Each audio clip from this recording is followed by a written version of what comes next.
Topic है history for UP triple S C R O 2023। तो आइए शुरुआत करते हैं प्रीवियस ईयर क्वेश्चंस के साथ। रॉबर्ट ब्रूस फ्रूट थे एक भूगर्भ वैज्ञानिक, पुरातत्वविद, पुरावनस्पति शास्त्री, इतिहासकार। तो इसका आंसर है ए और बी, यानी कि भूगर्भ वैज्ञानिक और पुरातत्वविद। इन कोपनहेगन संग्रहालय की सामग्री से पाषाण, कांस्य और लौह युग का त्रियुगी विभाजन किया था। तो किसने किया था? थॉमस ने। इसका आंसर ए है।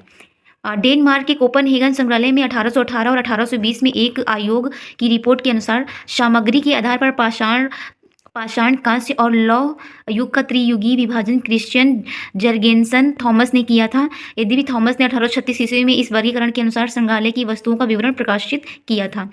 तीसरा क्वेश्चन है उत्खनित प्रमाणों के अनुसार पशुपालन का प्रारंभ हुआ था। तो ऑप्शन ए निचले पूर्व पाषाण काल में, मध्य पूर्व पाषाण काल में, ऊपरी एवं पाषाण काल में, मध्य पाषाण काल में। तो इसका उत्तर है ऑप्शन डी, यानी कि मध्य पाषाण काल में। तो मध्य पाषाण काल के अंतिम चरण में पशुपालन के साक्ष्य प्राप्त होने लगते हैं। ऐसे पशुपालन के साक्ष्य भारत में आदमगढ़ यानी कि होशंगाबाद मध्य प्रदेश से तथा बागौर भीलवाड़ा राजस्थान से मिले हैं। मध्य पाषाणिक प्रसंग में पशुपालन के प्रमाण जहाँ मिले वह स्थान है लंगनाज, बीरभानपुर, आदमगढ़, चोपनी, मांडू। इसका आंसर है ऑप्शन सी, यानी कि आदमगढ़। निम्नलिखित में से किस स्थल से हड्डी के उपकरण प्राप्त हुए हैं? चोपनी मांडू से, काकोरिया से, महदहा से, सरायनाहर राय से। तो इसका आंसर है ऑप्शन सी एंड डी, यानी कि महदहा से और सरायनाहर से। मध्य पाषाण कालीन महदहा उत्तर प्रदेश के प्रतापगढ़ जिले में स्थित से बड़ी मात्रा में हड्डी एवं सींग निर्मित उपकरण प्राप्त हुए हैं। जी.आर. शर्मा महदहा में 3 क्षेत्रों का उल्लेख करते हैं, जो झील क्षेत्र, बूचड़खाना संकुलन क्षेत्र एवं कब्रिस्तान निवास क्षेत्र में बटा था। बूचड़खाना संकुल क्षेत्र से ही हड्डी एवं सींग निर्मित उपकरण एवं आभूषण बड़े पैमाने पर पाए गए हैं। सरायनाहर राय से भी अल्प मात्रा में हड्डी के उपकरण मिले हैं। छठवां क्वेश्चन है हड्डी से निर्मित आभूषण भारत में मध्य पाषाण काल के संदर्भ में प्राप्त हुए हैं। तो ऑप्शन सरायनाहर से, मदहा से, लेखिया से, चोपनी मांडव से। तो इसका उत्तर है ऑप्शन ए और बी, यानी कि सरायनाहर राय से और महदहा से। तो इसका उत्तर ए और डी हुआ। एक ही कब्र से 3 मानव कंकाल निकले, वह स्थान है इसका उत्तर है ऑप्शन बी, यानी कि दमदमा से। मध्य गंगा घाटी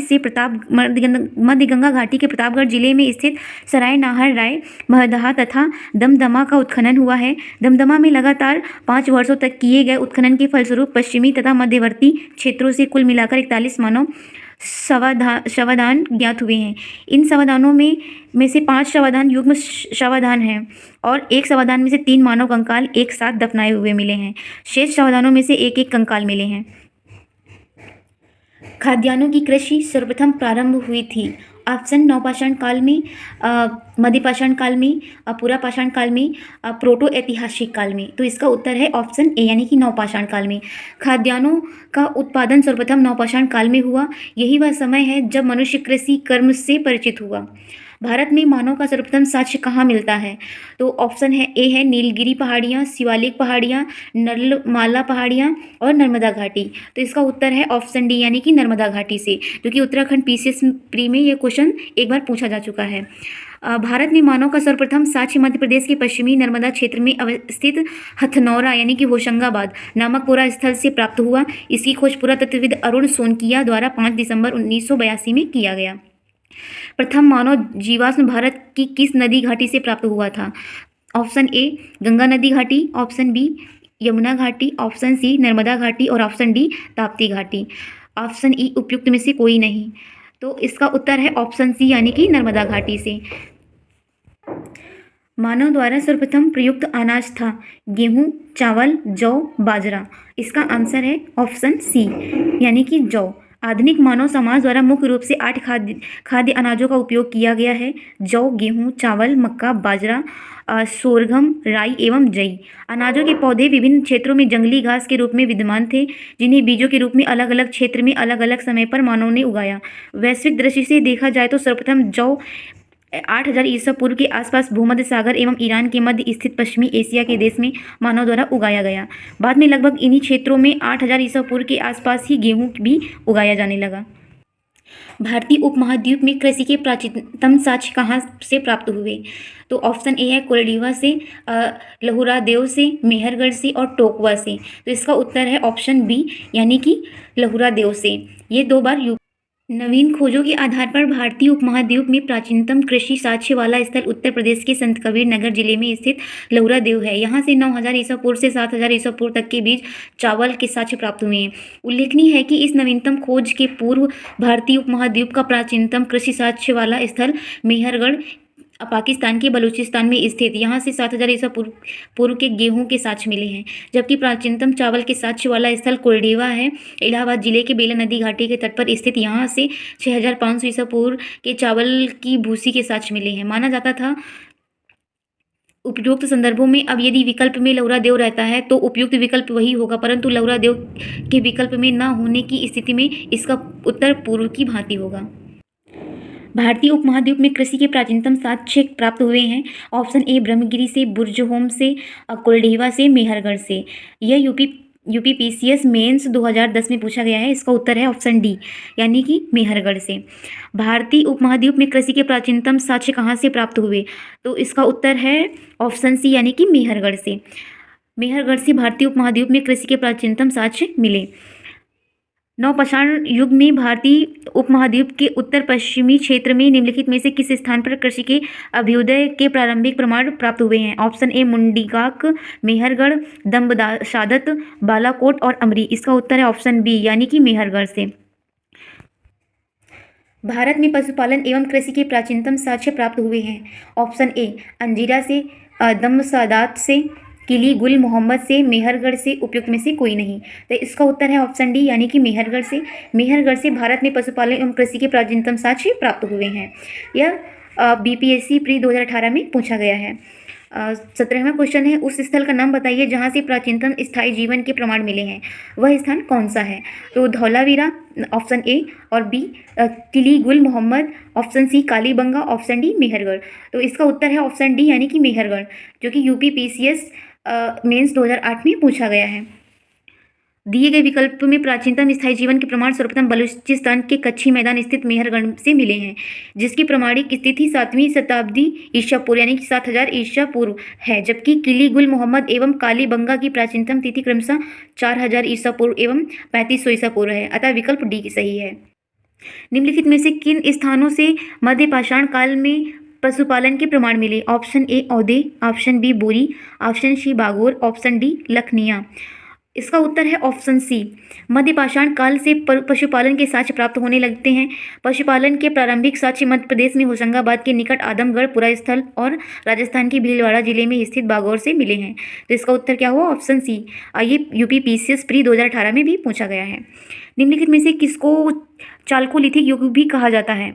तो ऑप्शन ए है पुरा पाषाण युग, ऑप्शन बी नवपाषाण युग, ऑप्शन सी ताम्रपाषाण युग, ऑप्शन डी लौह युग। ये भी बीपीएससी सन 2000 में पूछा गया है। तो इसका उत्तर है ऑप्शन सी यानी कि ताम्रपाषाण युग को चालकोलिथिक युग भी कहते हैं। ताम्रपाषाण युग को चालकोलिथिक युग भी कहते हैं।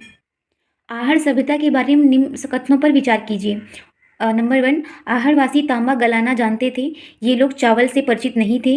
धातु का काम आहड़वासियों की अर्थव्यवस्था का एक साधन था।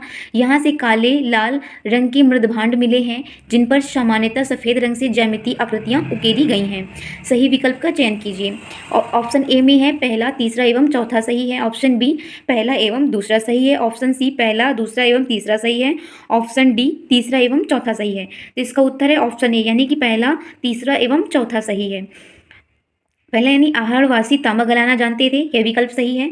ऑप्शन तीसरा यानी कि धातु का काम आहड़वासियों की अर्थव्यवस्था का एक साधन था, ये भी सही है। और चौथा नंबर, यहाँ से काले रंग के मृदभांड मिले जिन पर सफ़ेद रंग से ज्यामितीय आकृतियाँ उकेरी गई थी, तो ये ऑप्शन सही है। आहड़ दक्षिणी पूर्वी राजस्थान में स्थित एक प्रमुख ताम्र पाषाणिक संस्कृति का स्थल है। आहड़ संस्कृति के लोग मूलतः कृषक एवं पशुपालक थे। वे गेहूं, जौ तथा चावल से परिचित थे। आहड़ का एक अन्य नाम ताम्बवती, तांबा वाला स्थान भी मिलता है, जिससे सूचित तो होता है कि यहाँ तांबा बहुतायत में उपलब्ध था। यहाँ के निवासी तांबे को गलाकर मनचाही वस्तुएं तैयार करते थे। धातु का काम आहड़ वासियों की अर्थव्यवस्था का एक प्रमुख साधन था। यहाँ से काले रंग के मृदभांड भी प्राप्त हुए हैं, जिन पर सामान्यतः सफ़ेद रंग से ज्यामिति आकृतियां उकेरी गई हैं। इस प्रकार विकल्प ए सही है। निम्न में से किस एक पुरा स्थल से पाषाण संस्कृति से लेकर हड़प्पा सभ्यता तक के सांस्कृतिक अवशेष प्राप्त हुए हैं? वह स्थल कौन सा है? तो इसका उत्तर है ऑप्शन बी, यानी कि मेहरगढ़ से पूरा पाषाण संस्कृति से लेकर हड़प्पा सभ्यता तक की संस्कृति के अवशेष प्राप्त हुए हैं। बलूचिस्तान में स्थित पूरा स्थल मेहरगढ़ से पाषाण संस्कृति से लेकर हड़प्पा सभ्यता तक के सांस्कृतिक अवशेष प्राप्त हुए हैं। नवदा टोली का उत्खनन किसने किया था? Option A KD. वाजपेयी ने, वी.एस. वाकणकर ने, एच.डी. सांकलिया ने, मार्टिमर व्हीलर ने। तो इसका उत्तर है ऑप्शन सी, यानी कि एच.डी. सांकलिया ने। नवदा टोली मध्य प्रदेश का उत्खनन दक्कन कॉलेज पूना के प्रोफेसर एच.डी. सांकलिया ने कराया था। यह स्थल इस महाद्वीप का सबसे विस्तृत उत्खनित ताम्रपाषाणिक ग्राम स्थल है, जिसकी तिथि ईसा पूर्व 1600 से 1300 के मध्य निर्धारित की गई है। नवदा टोली किस राज्य में अवस्थित है? Option D, Madhya Pradesh. इसका उत्तर है ऑप्शन डी, मध्य प्रदेश में। नवदा टोली मध्य प्रदेश में स्थित है। वृहद पाषाण स्मारकों की पहचान की गई। सन्यासी गुफाओं के रूप में, मृतक को दफनाने के स्थान के रूप में, मंदिर के रूप में उपयुक्त में से कोई नहीं। तो इसका उत्तर है ऑप्शन बी, मृतकों को दफनाने के स्थान के रूप में इस वृहद पाषाण स्मारकों की पहचान की गई। नवपाषाण युगीन दक्षिण भारत में शवों को विभिन्न प्रकार की समाधियों में दफनाने की परंपरा विद्यमान थी। इन समाधियों को जो विशाल पाषाण खंडों से निर्मित हैं, वृहद पाषाण तथा या मेगोलिथ के नाम से भी जाना जाता है। इन विभिन्न प्रकार हैं, जैसे शिष्ट समाधि, pit circle, cairn circle, dolmen, umbrella stone, hood stone, कंदराई, मेहिर। ऑप्शन क्वेश्चन 25 में राग का टीला निम्नलिखित में से किस नौपाषाणिक स्थल से संबंधित है? तो ऑप्शन ए बुदिहाल, संगनकल्लू, कोल्डीवा, ब्रह्मगिरी। तो इसका उत्तर है ऑप्शन बी, यानी कि संगनकल्लू से राग का टीला नौपाषाणिक स्थल संबंधित है। कर्नाटक में मैसूर के पास बेल्लारी जनपद में स्थित संगनकल्लू नामक नौपाषाण कालीन पुरा स्थल से राग के टीले प्राप्त हुए हैं। भीमबेटका किसके लिए प्रसिद्ध है? ऑप्शन ए गुफाओं के शैल चित्र, खनिज, बौद्ध प्रतिमाएं, सोन नदी का उपागम स्थल। ये आंसर तो सभी को पता होगा कि इसका उत्तर ऑप्शन ए है, यानी कि गुफाओं के शैल चित्र के लिए। मध्य प्रदेश के रायसेन जिले में स्थित भीमबेटका प्रागैतिहासिक शैल चित्रकला का श्रेष्ठ उदाहरण है। इन गुफाओं में जीवन के विविध रंगों को पेंटिंग के रूप में उकेरा गया, जिनमें हाथी, सांबर, हिरन आदि के चित्र हैं। अब तक लगभग 700 शरण स्थलियों की पहचान की जा चुकी है, जिनमें से 133 में चित्र पाए गए हैं।